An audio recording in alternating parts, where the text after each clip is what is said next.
अयोध्या का प्रभु श्री राम का मंदिर हो। आज कुछ लोग कह रहे हैं कि किस प्रकार से वहां पर चर्चा कर रहे हैं। मैं आज उस चर्चा पर जरूर आऊंगा मित्रों। ये वही लोग हैं जिन्होंने प्रभु श्री राम के होने के अस्तित्व पर सवाल उठाया था। सुप्रीम कोर्ट में हल्फनामा दायर किया था कि प्रभु श्री राम एक काल्पनिक चीज हैं। उन्होंने कहा था कि श्री राम सेतु के होने पर सवाल उठाया था। ये वही लोग हैं जिन्होंने कार सेवकों पे गोलियां चलाई थी और खून की नदियां बही थी इसी अयोध्या के पवित्र नगरी पर। आज वो बात करते हैं, आस्था की बात करते हैं, और ये घड़ियाली आंसू बहाने वाले लोग कभी हिंदू धर्म की आस्था की पर बात उठा ही नहीं सकते।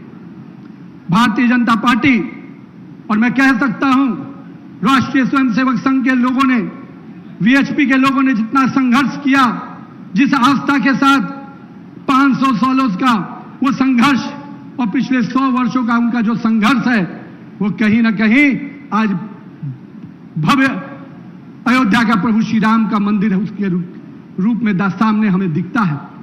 मैं आज आपके सामने स्पष्ट कहना चाहता हूं मित्रों कि जो लोग आज सवाल उठाते हैं, हमारा खून भी बह जाएगा पर हम इस बात की चिंता करेंगे कि कोई प्रभु श्री राम के मंदिर के आस्था के साथ कोई खेल ही नहीं सकता। इसके लिए चाहे जितनी भी कुर्बानी देने होगी हम तेरे को तैयार। हमारी सरकार ने स्पष्ट किया है, हम कार्रवाई भी करेंगे, हम जो चीजें हैं उसमें सुधार भी करेंगे।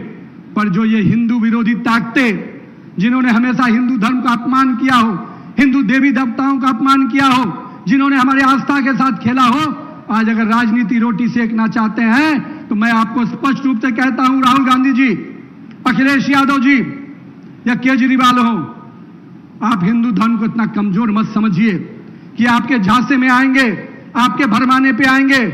हमने देखा है जब हिंदू देवी देवताओं का अपमान होता है तो आप मौन रहते हैं।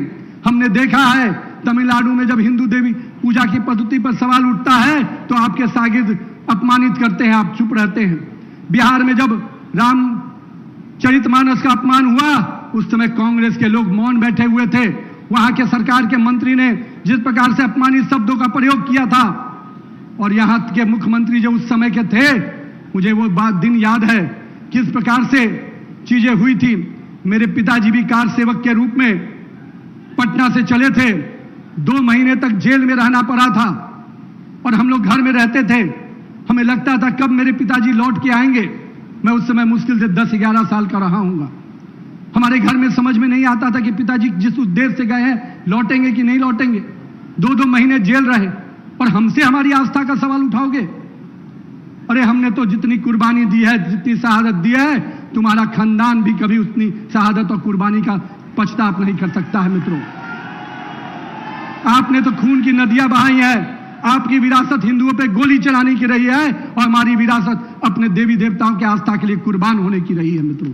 इसलिए मैं आपके माध्यम से स्पष्ट रूप से कहता हूं, हमने विरासत को संजोया भी है, हम उसको संभालेंगे भी और उस पर गर्व करने के लिए हर हिंदू को प्रेरित करेंगे मित्रों।